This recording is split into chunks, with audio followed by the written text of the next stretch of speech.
This is the Yanks Go Yard podcast with Adam Weinrib and Thomas Carrante. 12 games against top teams starting in Houston. Welcome to the Yanks Go Yard podcast. We're 2 games in, and everybody before this series in Houston started, what did they say? This is a chance for the Yankees to prove who they really are. I don't think fans actually wanted that, though. They wanted the Yankees to just look consistently great against top teams. They wanted the Yankees to prove that what they really were was a contender. But through 2 games in Houston, they have done exactly what you asked them to do. They proved who they really were with a perfect 2-game encapsulation of what the 2025 Yankees are. A phenomenal win in the opener in Houston that makes you look at their Pythagorean record optimistically and their underperformance and makes you think they might have a chance to live up to their metrics. And then a complete disaster, bullpen meltdown, misuse of Devin Williams. The proper use of Devin Williams is obviously not using Devin Williams. But again, Devin Williams in a tie game. Blame the umpire, blame Devin Williams, blame Aaron Boone. Everybody before Devin Williams who touched the ball or the bullpen phone from the 6th through the 8th also blew that game.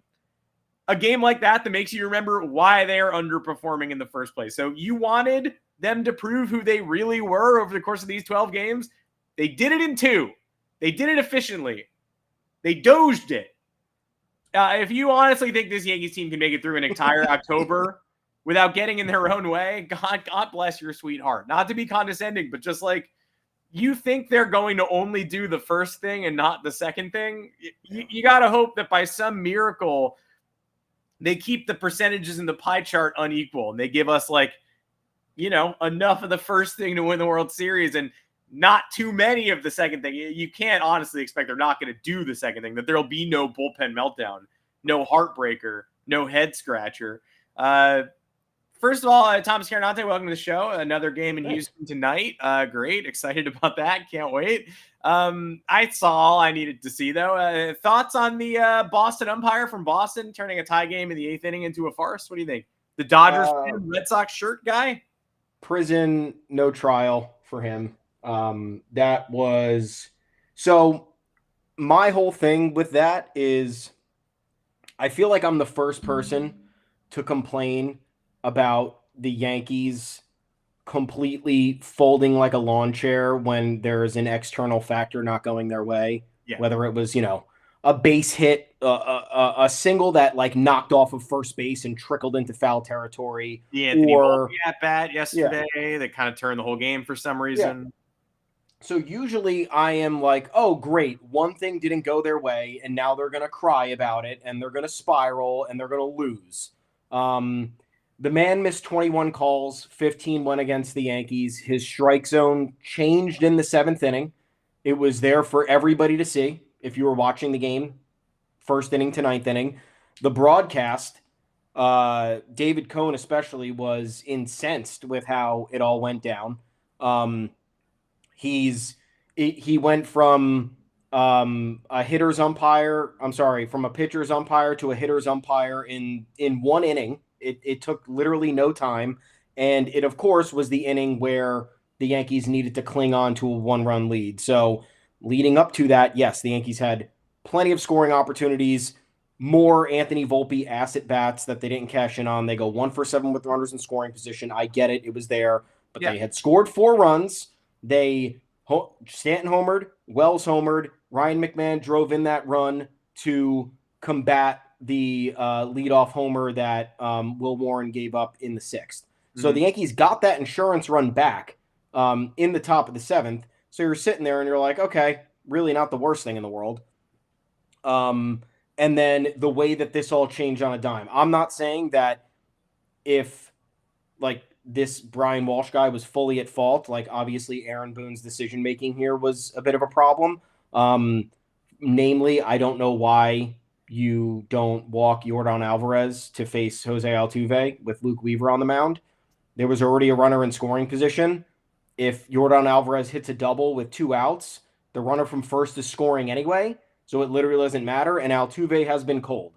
So If you are managing in the moment and you are trying to get the out, and you're the Yankees who play the matchups, Aaron Boone is obsessed with playing. It's got to be lefty-lefty. It's got to be righty-righty, or else my brain will melt.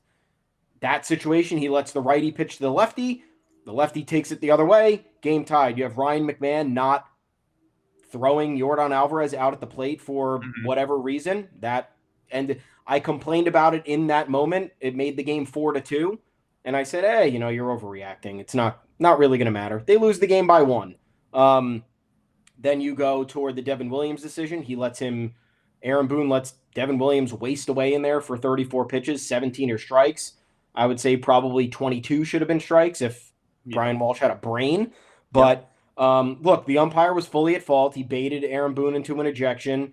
That call on Jazz Chisholm at the end of the game is fireable, suspendable, whatever you want to call it. MLB won't very, very clear. Just obvious and fuck you.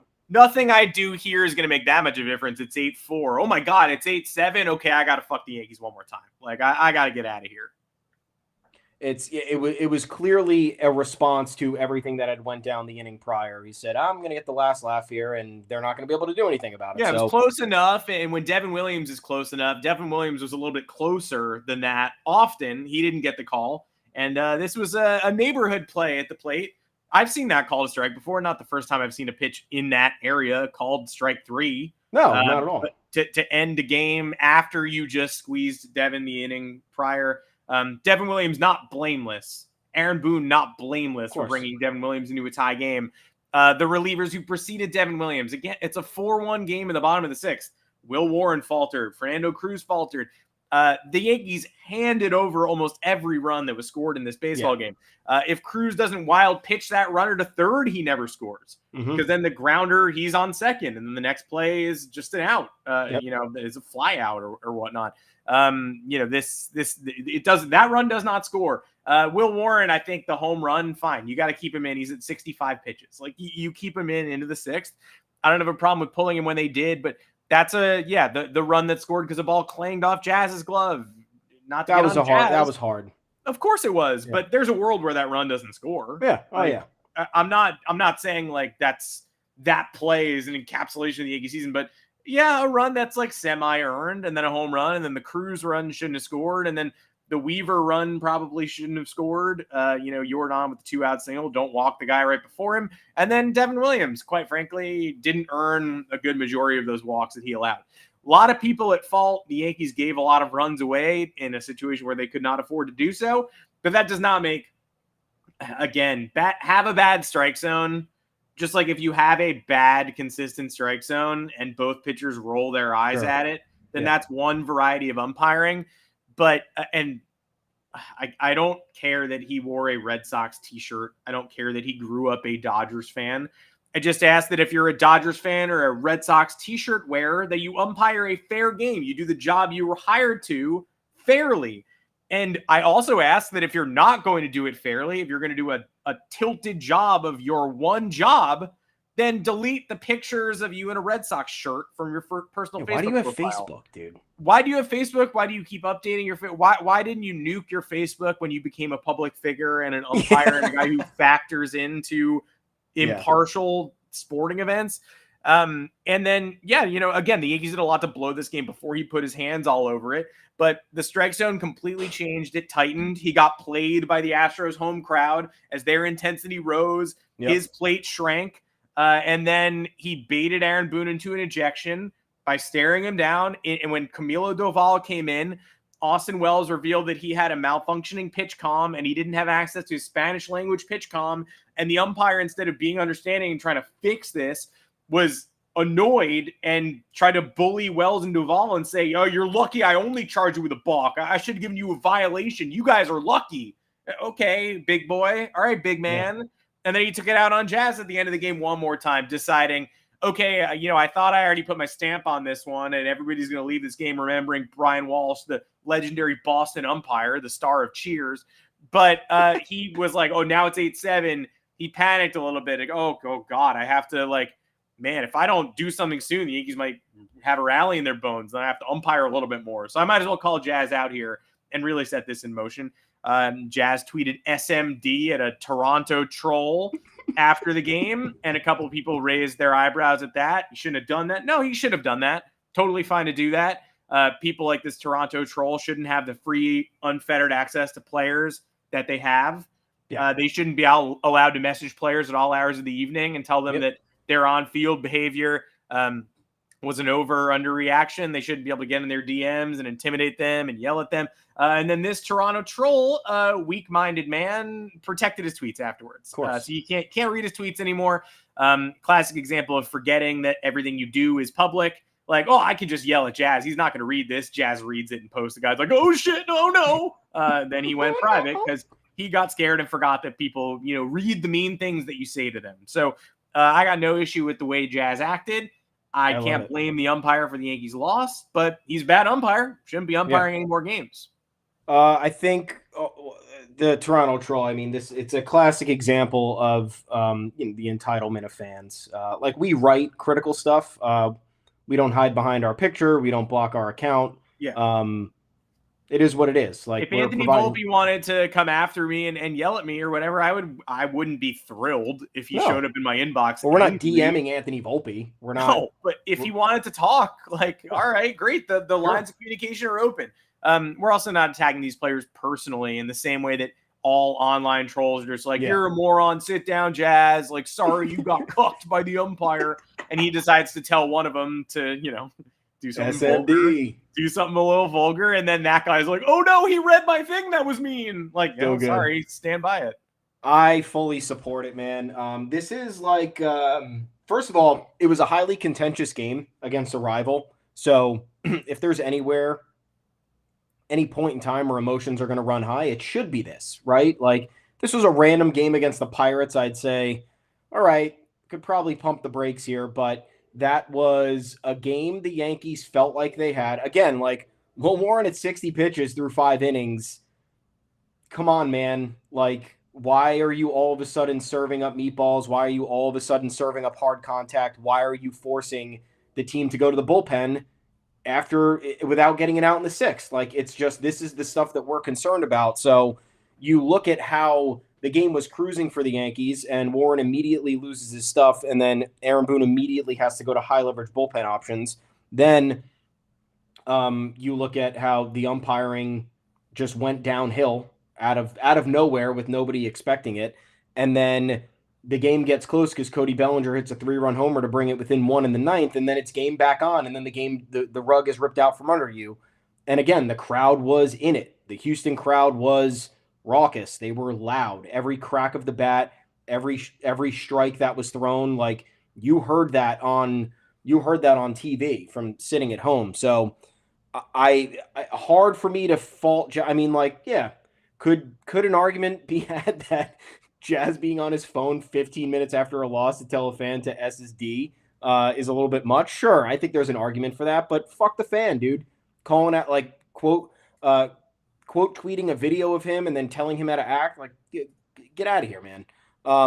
And secondly, like, I like that mentality for especially bigger games. Like, the Yankees famously don't have these players who are ready to revolt or are ready to explode at a moment's notice when they know that the situation is about to escalate. Like, the home plate umpire was asking for one last time to get absolutely eviscerated, and that was it. And he deserved it.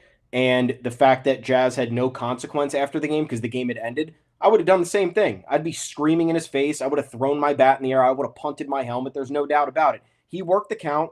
He worked 4 balls, and he wasn't awarded the walk. And it was also based on the strike zone that he immediately reneged on two innings ago. So the Yankees need this fire. The Yankees need to be mad. The Yankees need to be vocal. The Yankees maybe need to be inappropriate at times, and hopefully they can ride that momentum tonight, because this is exactly the fire that's needed in order to rebound from a game that was partially stolen from you and is against a direct competitor in the AL wildcard race. So Tuesday, seamless win. I think that was one of the most satisfying wins of the entire year. 7-1. Astros tripped over their shoelaces multiple times. It was amazing to see. The Yankees poured on the runs. They made nice defensive plays. I think that was, oh my God, They're continuing like the consistent good play over the last couple weeks, and it's against a rival, and it's on the road, and it's starting off this crucial 12-game stretch in a really positive manner. The thing that I don't get about the Yankees, again, is you win that easily on Tuesday, and then Wednesday happens. I think that's the issue with the fans. It's not that, oh my God, they lost a game. They did it again. Can you believe it? No, they lost a game in an incomprehensible manner. Again, these happen multiple times per month. This is maybe a once-a-month occurrence for the worst teams in the league. This is a multi-time month occurrence for the New York Yankees, a playoff contender in striking distance of the first seed in the American League. So that's where the frustration comes from. Like WFAN was talking about how the Yankees are the best team in the AL. And if you look at them on paper, I would agree. I don't think the name recognition and production wise, I don't think the Blue Jays are better. I don't think the Tigers are better. And I don't think the Astros are better. And I don't, there's an argument to be had for the Red Sox. I think that their talent level is, I think, greater than those other teams as well.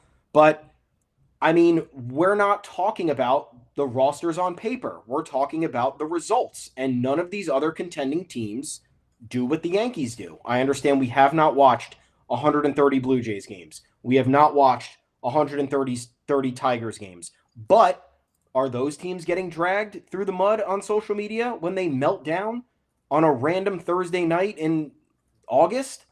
On a random Tuesday night in May? No, that's the New York Yankees because they've made this part of their brand.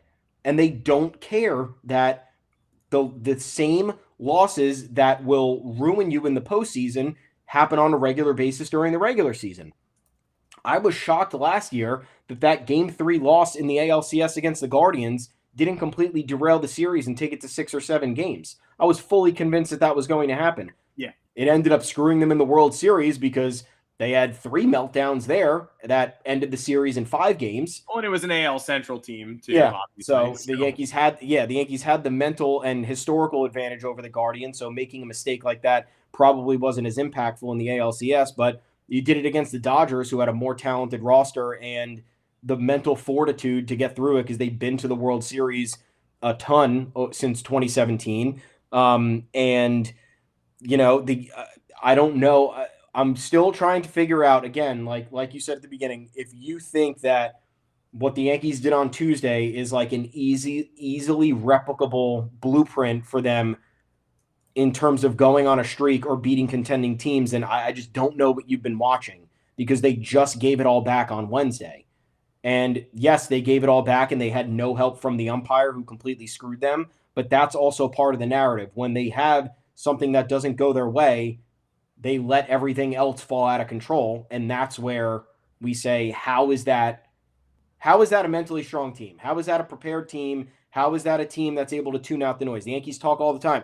Oh, you gotta be equilibrium emotionally. You gotta tune out all the noise. You can't be focused on all the headlines. And it's like, you have pitchers who, like Will Warren against the White Sox. Anthony Volpe makes one error in the second inning and then he just walks 3 guys and gives up a grand slam. Like, that's not acceptable. That is not a mentally strong team. That is not a team that picks up its teammates. So forgive us if we're a little bit critical on how we think this team is going to perform in the postseason because they're giving us all the evidence we need.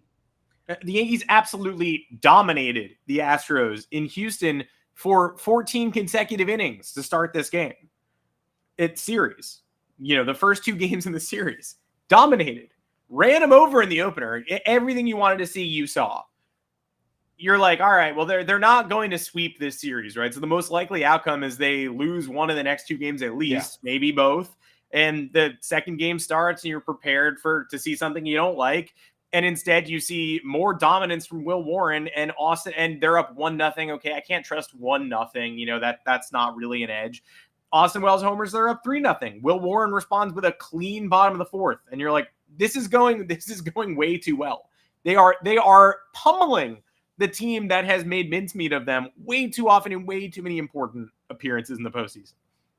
Like, okay, you want to see them answer the bell, this is how they show you. This hasn't even been in question yet. This hasn't even been tight. This hasn't been in doubt. The tightest it's been was when Max Fried fielded a double play bunt in the 7th inning of the first game. And then it all starts to fall apart and disintegrate. And then you remember, this is what the bullpen is known for in recent postseasons, in this season.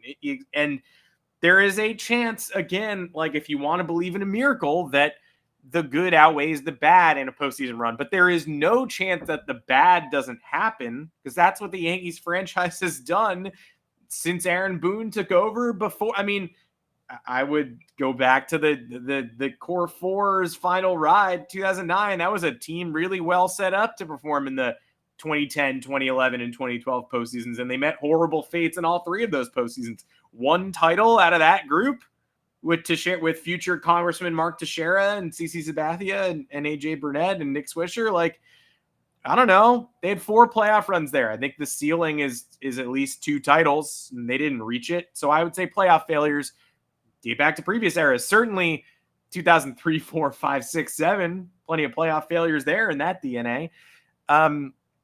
So I don't know if it's Boone era, modern Yankees, what have you. But of course, the bullpen is a mess yesterday. Of course, they give it all back. And then, of course, after the game is tied, there's a nightmare inning where the wheels fall off. And it feels like you get to relive all the greatest hits of an Aaron Boone postseason game.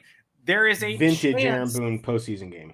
There is a chance that they have more good than bad during their run, but they're going to have games like what you saw yesterday. Yeah. And you mentioned bouncing back and showing an ability to shrug off the things that negatively affect them and the things outside their control.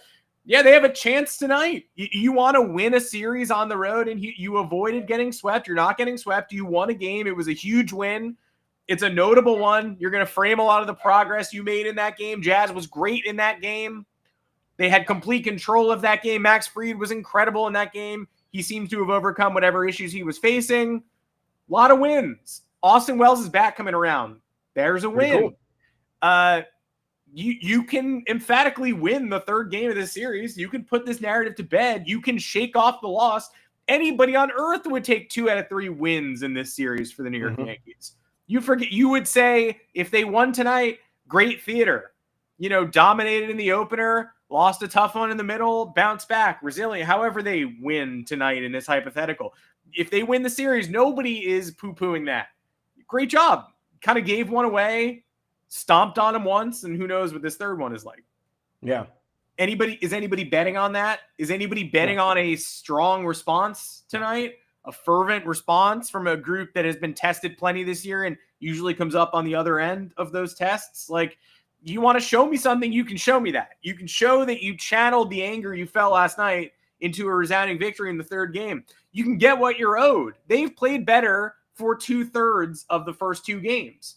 They should win 2 out of 3 in this series based on the way they're playing and the way Houston is playing.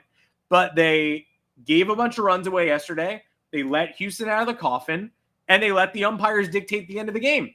You want to respond to that forcefully? Go ahead and show me. Because right now I'm expecting what I've seen too many times before, which is a 5-1 loss in the finale, a bunch of Aaron Boone quotes about how we saw some positive signs, and then heading home for Toronto, where I don't know what's going to happen there. But this doesn't necessarily affect my opinion on how they're going to play the home series against good teams. No matter what happens tonight. But I'm fully expecting, again, just the first limp loss of the series. 2-run Carlos Correa home run in the first. They trailed the whole game. They put a couple of singles together in the 8th. 4-0 to 4-1, but then they give up a 2-run bomb in the bottom of the 8th or whatever. Like, I've seen that plenty. You want to show me that you are a resilient bunch ready for the postseason, ready for the gauntlet? Go enact that rage on tonight's baseball game. Don't let it get the best of you. Let it turn you into your best selves. But I've seen the soft version way too often to expect anything other than that. Yeah, and it's not bias. It's just we've watched over 100 games. We know what the response is. We know what the narrative has largely focused on with this team. It hasn't even just been this season, guys. It's been years of this happening. It's been a trend since 2020 specifically, where they've been unable to respond. They've been unable to get up off the mat. And you look like last night's the perfect example for me, not how the game ended, not like the totality of it. It's Luke Weaver gives up the lead in the bottom of the 7th with, it was 4-3. What was it? It was 4-3 and then it was tied. Yeah, because there was a one-run was scored. 4-3 when Luke Weaver took the mound in the 7th, and he got 2 outs almost, but then Jordan is Jordan. So. Yeah. So they get the game. They lose the lead, right? Sucks. The Yankees come up to bat in the top of the 8th, and who comes up? It's Stanton, Ben Rice, and Austin Wells, who are arguably like in this game and over the last couple weeks are like, Stanton had a little bit of a struggle bus weekend against the White Sox, but he's largely been great. Ben Rice consistently one of the better hitters on the team all year, and Austin Wells is heating up over the last couple weeks. They go down on 7 pitches in a 1-2-3 inning that you forgot even happened, and that is the classic Yankees response under Aaron Boone. They lose a lead, they go down in order. They need to punch back and put pressure on. They go down in order. I don't know who this reliever is. B. King? Yeah. Who even Brian King? Who is this guy? He's having a good year. I understand that. That's fine. He's pitched in, he's had a good year, but still, this is not a guy that should bully you for 7 pitches in an inning where you need to put pressure back on the Astros. So, that is the Yankees in a nutshell to me. 2019 ALCS Game 2. That's what every playoff game or tight game like yesterday when the going gets tough, that's the game I think. We saw it again last night. And utterly winnable. And where were the bats after they got punched? Yep. Why is Anthony Volpe batting ahead of Jazz Chisholm in the opener? Why is Anthony Volpe batting 6th, first of all, ever? I understand they win this game 7-1, but Jazz Chisholm gets 3 hits and drives in 3 runs. And imagine if he was doing that with anybody but Anthony Volpe in front of him. He would have had 5 RBIs. And then you have last night, Anthony Volpe's batting 8th, and he simply shouldn't be under any circumstance. I don't care if you're varying lefty-righty. He should be in the 9-hole for eternity if you are going to play him. Anthony Volpe coming up 2 times last night with runners in scoring position could have been Ryan McMahon or could have been Austin Wells, and it wasn't because Aaron Boone don't know what he's doing. Anthony Volpe should. I don't care if there's the philosophy of, you need the guy in the 9-hole to turn over the lineup. No, you literally don't. You need the guy in the 9-hole at this point with the way that this lineup is going to be a blank space. Nothing. Absolutely not. Because guess what? There's not that much of a difference between Anthony Volpe and Ryan McMahon, getting on base or making I guess what you would call quality contact. But I'd rather have a veteran coming up without killing a rally than Anthony Volpe, because Ryan McMahon has looked better lately. And he is an experienced hitter who's had success at the big league level. Anthony Volpe has not had success at the big league level. He continues to strike out. He has 6 strikeouts in his last 7 at-bats.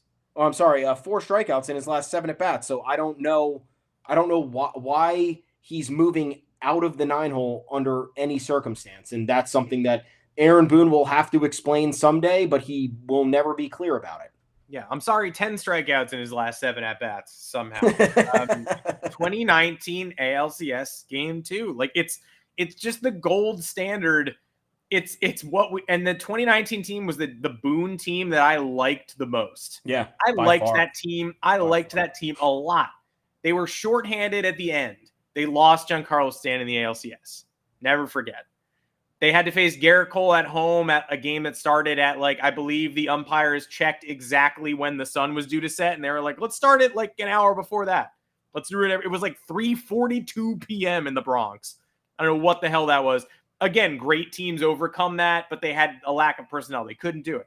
But game 2, 2019 ALCS is just going to be the one I always think of when it comes to it's kind of the games 1 and 2 of this series, not to compare this team to that one, but are pretty much exactly what we saw in games 1 and 2 of that ALCS. The last best chance that they had to win a World Series before running into the Dodgers juggernaut last year. But they emphatically win game 1, and everyone is sitting there saying to themselves, oh my God, okay, they don't really need to show me anything more. They don't need to win game 2 for me to be in. If they come home 1-1, I'll be confident in their abilities to win this series finally and get revenge for 2017.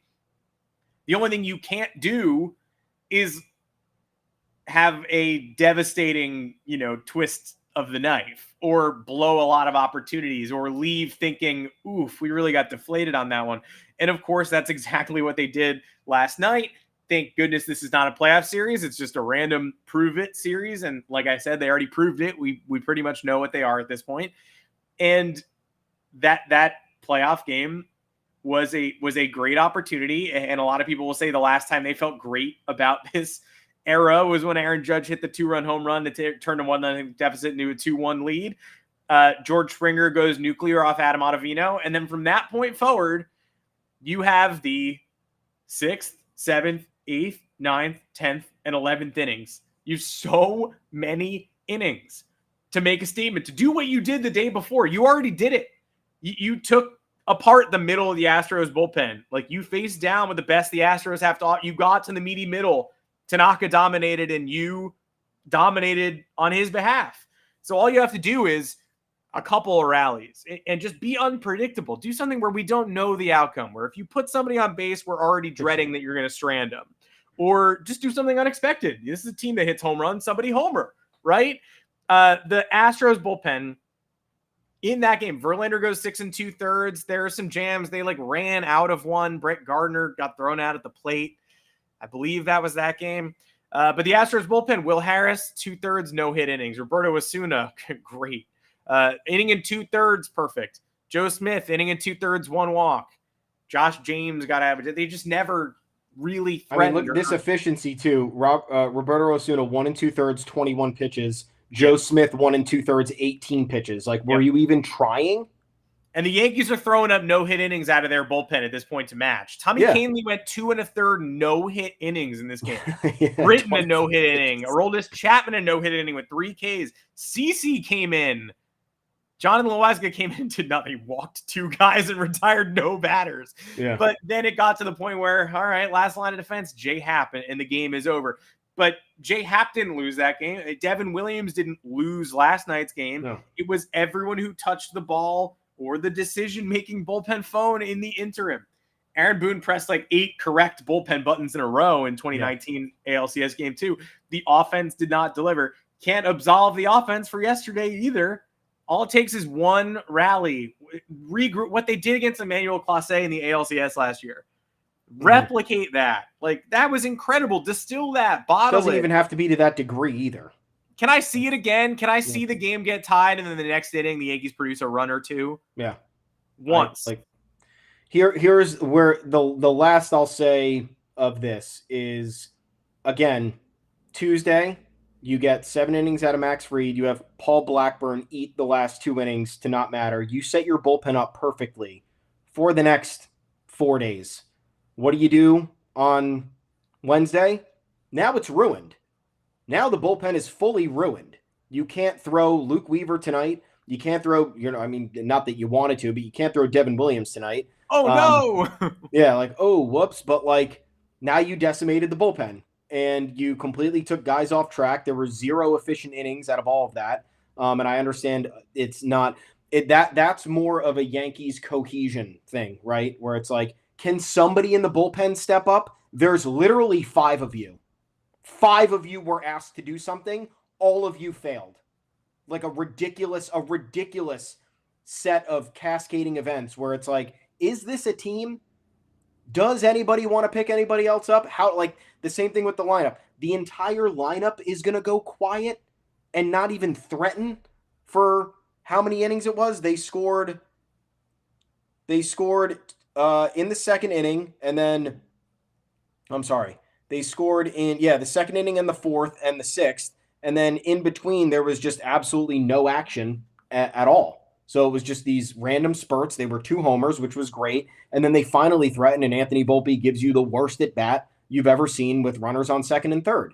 So that's the team cohesion part of this. And then lastly, and I don't like to bring this up because it sucks, but like Aaron Judge, man, career versus the Astros, 203, 309, 410, 720 OPS against the rest of the league. 293, 411, 616. So you can't hit against the Astros and you can't hit against the Red Sox. It simply has to change. That is it. They have your number. There's got to be a way to flip the script. It cannot be like this for 10 years. It can't. All these teams have gone through different regimes of players, of managers, of general managers. So at this point, it's mental. It's purely mental. No one is going to convince me that 3 different regime changes in Houston, every single next one knew how to pitch to Aaron Judge. They have a secret. Boston has a secret. Nobody else has it. That's it. So like, that's again, cohesion aspect. This is the captain. His job is to perform in tense games against heated rivals, and he repeatedly does not. So it's a lead by example situation. It could be trickling down. Again, I'm not taking this one Astros loss as the world is falling apart, but the way that you set everything up on Tuesday and the way that you were able to emphatically win, again, a spiraling Astros team, 8-9 in their last 17 up until that point, all against not good teams. Rangers up their ass in the division on a massive surge. Mariners still hanging around. Like, the pressure's on. Another injury to them. Spencer Arrighetti goes down. Like, the adversity and the hits keep coming for the Astros, and the Yankees have an opportunity to bury them, and they give them life. Now there's life breathed back into the Astros for no reason. Absolutely shouldn't have happened. Tonight's going to be intense. Are the Yankees going to be up to the challenge? I don't know, but I know that it's going to be intense. And what's left ahead of them is 10 more of these games, these gauntlet games. They're coming home for Toronto this weekend. Toronto woke up too, because originally it was like, oh, well, a home series against Toronto feels like a better opportunity than going to the Rogers Centra, where they're getting their ass kicked every day now. And Toronto's struggling, and Toronto's bullpen's been off. And Toronto overcame a 5-0 deficit yesterday on all homers in Cincinnati. So I want to appreciate Cincinnati's hard work in this AL East race. At least the Red Sox lost yesterday, and so at least they hop a game behind Toronto just like we did. But I don't know. It does feel like the gauntlet is about the Yankees showing their mettle and the Yankees maybe getting a little bit of bragging rights against good teams entering October. But to me right now, it doesn't feel like it's about winning the AL East. They're going to have to sweep Toronto at home to have a shot at that at this point, unless some balls really start bouncing their way. And maybe they do have a good weekend series. Maybe they have a good series against the Tigers, who are still struggling. Maybe they can do something a little bit more forceful. But right now it does sort of feel like we said, try not to get swept in any of these series. Try to win a couple of them. Try to show that you have a mental. Come back today. Come back tonight and show us something. Don't go down. Don't be the back half of ALCS 2019 Game 2. Be the Yankees from Game 1 and see how far it gets you. The only other notable development really throughout the league is the Roman Anthony injury, which I feel like we should touch on. And every Red Sox fan who, when Aaron Judge went down, they were like lying and pretending that, wow, I really hate to see a competitor like Aaron Judge go down. This transcends rivalry lines. Yeah. At least I haven't seen a lot of Yankee fans doing that too. The game and the sport is better when players like Roman Anthony are at their peak. I miss him. No, shut up, liar, Yankee fans. I obviously want everybody to be entering these series with the full complement of health. I do wish Roman Anthony were healthy, but also objectively, I don't want to see him, and I'm glad that they will not. Of course, the injury sounds quite bad. It's an oblique issue that could take him out for 4 to 6 weeks, but we know how these timelines operate. You really think Roman Anthony is going to be able to keep himself out of the playoffs when the playoffs start? Like, we're 4 weeks away from the start of the postseason. I don't think he'll be participating in another regular season game, but Alex Cora telling him to envision the ALCS, that first juicy at bat of the ALCS, more Boston BS motivational tactic stuff. But I can't in good faith act like this is going to keep him out of the postseason. I feel like there's a recovery around the corner that has him back for the wild card series, which is the most likely place where the Yankees and Red Sox will lock horns. It could affect seeding. If the Yankees get really lucky down the stretch, it could let the Yankees create some separation between them and the Red Sox and let the Yankees host a wild card battle, or maybe Seattle gets their shit together, or maybe Texas overtakes them and overtakes the Red. Maybe the Red Sox slump. Maybe they stumble into October. They certainly looked terrible yesterday, but I can't let myself get into a mindset where this is going to actually affect the postseason itself, because Roman Anthony is a great player, and if he's 4 weeks healed, he's going to want to go ahead and play on that oblique and test it out and figure out what he can and can't do. So I can't get it through my head like, oh, his season's over, or the Yankees postseason just got easier. Hopefully, the Red Sox play as flat as they did yesterday. Hopefully, the Yankees series with the Red Sox, in which they're going to face all of their best pitchers, gets a little bit simpler to navigate, because Roman Anthony is truly irreplaceable on that team. They're going to have people step up. They have a great lineup. They're going to have a lot of offensive impact from a lot of places. But when did they turn around their season? Not when Alex Bregman returned, not when Rafael Devers left, when Roman Anthony got called up. That's when things changed.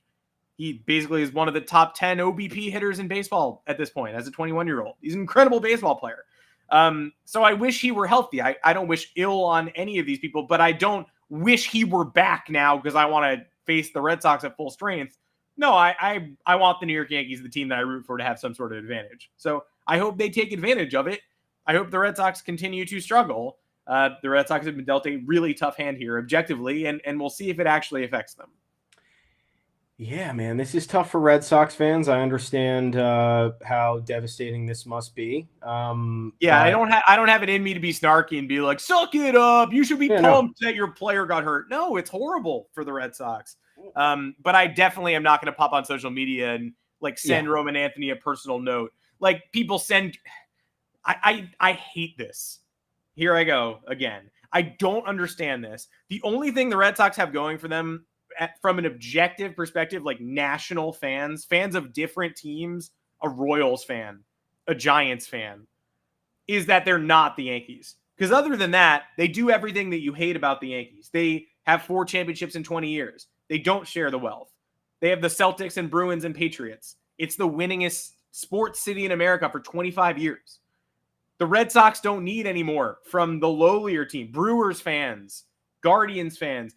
And yet, whenever there's a devastating Red Sox injury or a bad loss, they hop into Jared Carrabis's mentions to be like, I'm so sorry, man. You guys are great fans. You deserve better. No, you deserve better. You deserve what they have. Guy commenting, like, rivalry lines just fall apart because everybody teams up against the Yankees. And I want to shake some independent fans from across the country and be like, Jared Carrabis does not need your well wishes when the Red Sox suffer an injury or a bad loss. He's not looking out for you, by the way. He's not going to go tweet at a Brewers fan like, that was an epic win. Congrats. No, he's a salty Red Sox fan. That's what he does. And yet, just because the Red Sox are not the Yankees, people just from across the baseball universe abandon their fandom and go show love to the Red Sox or show sympathy to Jared Carrabis. No, he doesn't care about you. No. It's some part of me does say Red Sox fans suck it up because, again, you want to talk about just absolute luck and karmic retribution, or I guess good karmic retribution, if that's even a term for the Red Sox. This is a team that tore down a World Series winner in 2018 because they didn't want to pay a luxury tax. This is a team that fake fired Alex Cora after a cheating scandal where a team like the Mets was forced to fire and never rehire Carlos Beltran again. Yeah, because he's out of baseball. He's out of baseball. Literally out of the man is out of baseball, and it is still crazy to this day how we gave Alex Cora a 60-day vacation in Puerto Rico and then let him return to Major League Baseball for 5 more years. Then You go to 2021, a roster that had just no business doing anything. They make an ALCS run. They oust. I think the Rays were the best team in baseball that year. They swept them in the division series. Again, awful team, like a really bad team. This is the same organization that drove Chaim Bloom out of town, even though Chaim Bloom built this current winner, and Craig Breslow is somehow getting credit for it. This is a team that continually refuses to spend and slights all of their homegrown talent, and they are getting rewarded for it. So you trade Mookie Betts, you say fuck you to everybody else, you go on a magical 2021 ALCS run that you didn't deserve after welcoming back your cheating manager. Okay, things were bad in 2022 and 2023 and 2024, so I guess we have to wear those 3 years. Well, you should have, because again, the roster was not very good, and you didn't allow the president of baseball operations to spend money because you wanted to save money. And then this year, you trade your best player after blindsiding him with the addition of a new free agent that completely upended his situation as he knew it, as what he thought, was a franchise player in Boston. And you call up Roman Anthony, and you immediately go on a streak of being 20 games over 500. It doesn't make any sense. And again, Roman Anthony was Roman Anthony a Chaim Bloom pick? Yeah, wasn't he? He was. Let me see. I just want to. I need to make sure. Chaim Bloom was let go when in 2020. End of 2023. Yep, this was a Chaim Bloom pick, as was many of the other emerging prospects and stars on this roster. So Craig Breslow gets credit for extending him. In no world does one top prospect, like not going to say in no world, but it happens with teams that are obviously reliant on top prospects, which the Boston Red Sox are not. The Boston Red Sox are the third largest market in the sport and don't need to rely on suppressing wages and making sure that younger homegrown stars are getting them to where they need to be. They have the luxury to go do whatever they want. So you're 20 games above 500 since Roman Anthony's in the lineup, and now he gets in. And again, this is in the midst of a career season for Aroldis Chapman, who's been dog shit for 5 years and purposely, I will say it, purposely pitched badly on the Yankees because he is an asshole. Don't say that. People are gonna be mad at you. They're gonna claim Aroldis Chapman was awesome with the Yankees, as I learned last week. I don't know how you could have watched his Yankees career and come away satisfied and smiling, but apparently some people did. Literally the worst teammate, the worst player you could ever imagine. Impossible to root for. Every time he did anything good, you had to answer for his presence on the roster. People would ask you, like, can you really root for him? And you had to be like, I don't want to. I really don't want him here. And now he's gone. He's in Boston. I don't see anybody mentioning that anymore. Nobody questions your fandom for rooting for Aroldis Chapman. Yeah. So I will sit here and I will say, suck it up, Red Sox fans. It's a fucking oblique injury. Get over it. He didn't blow his knee up. He didn't tear his shoulder apart. He's out for 4 weeks. You're in the midst of a playoff push that you still have a talented roster with. And guess what? If you end up not getting there because you needed an extra bat, then it's because you fucking traded your best hitter. While Alex Bregman's been slumping the last 2 weeks. So suck it up. It's an injury. We've been dealing with Aaron Judge not being able to play defense for over a month now. We dealt with not having Giancarlo Stanton for the first 3 months of the season. We haven't had Garrett Cole all year. Max Fried was dealing with whatever he was dealing with over the last 2 months that caused him to not pitch at an even acceptable level. So I don't care. I mean, I'm not happy that Roman Anthony's injured. I think Roman Anthony's awesome to watch. I had a great time watching him kick our ass for that series in the Bronx. I don't wish injuries upon anybody, but fucking prayer circle. No, play baseball. No one is actively happy or celebrating Roman Anthony's injury. I'm just saying I'm not going to Red Sox fans and pretending that I wish he were here. Oh, man. Sorry he's out for 4 weeks. We've never seen this happen before. And I promise you, I don't want – if someone on my team gets injured, which, spoiler alert, happens all the time, what I don't want to read is Red Sox fans faking sympathy to me, coming into my mentions and saying, Boston fan here. I really feel terrible that Garrett Cole had to get Tommy John surgery. Yeah, baseball's just better with an active Garrett Cole, and I was really excited for the rivalry this year. Shut up! Nope. You're pumped he's gone. You are pumped he's hurt. You don't have to say that, but don't say anything. Don't say anything. Don't come talk to me. Don't pretend like you genuinely, although maybe with Garrett Cole, considering how often the Red Sox stomp him out, maybe you actually were bummed that he got Tommy John surgery because it made it more difficult for you to contend. Yeah. But I cannot stand that. Both things. Both Red Sox fan here, man, the game is just better with Aaron Judge. I miss him too. Or Padres fan here, wishing you well, Jared, on your road to the title. No. Go try to take the title for yourself, Padres fan. You don't need to go wish Red Sox fans well. They have a lot. They actually have a lot. Mm-hmm. We deserve more, Boston claims. More than being the most successful city 25 years running? How much more could there be? Where's the more? I can't find it. I'm looking for the more. I don't see it. Yeah. So, look, sure, young player. You don't want to see him get hurt. You don't want to see his rookie season get derailed. Could have been a rookie of the year candidate, right? If he absolutely. I don't think he Nick Kurtz is going to win it though. Yeah. So I mean, look, September would have been huge for him, but not the end of the world. Again, just made $100 and something million with the chance of making $200 something million. And again, it's out for 4 weeks. So sorry that it might tip the scales on your fraudulent playoff run this year. That probably wouldn't have gone too far because there's much better rosters out there in terms of the American League and the National League. But yeah, I got nothing else to say. I don't want you offering me any condolences for anything either. So we could just keep it at that. We'll keep it nice and cordial. I'm scared of them. Scared of the roster. I think they might be good, but we'll see. I think they are good too. I don't think this year is their year. I think. I hope it's not. Yeah, I really don't think even with them, it's too young of a team. I think we've seen this happen before.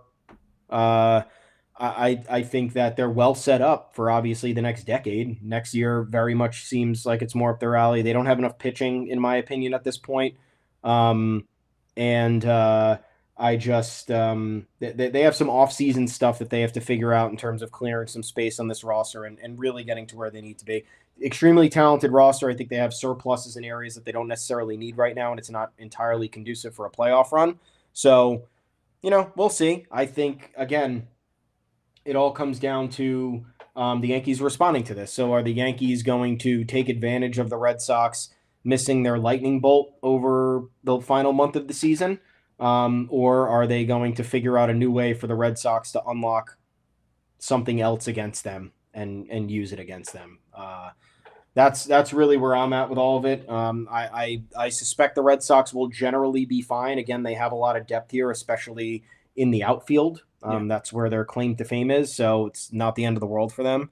And I mean, either way, if they keep somewhat of a manageable pace over the next few weeks, they're still better than the Mariners without Roman Anthony. They're still better than the Rangers without Roman Anthony. So it's if Roman Anthony comes back for the playoffs, then great. You're a dangerous team.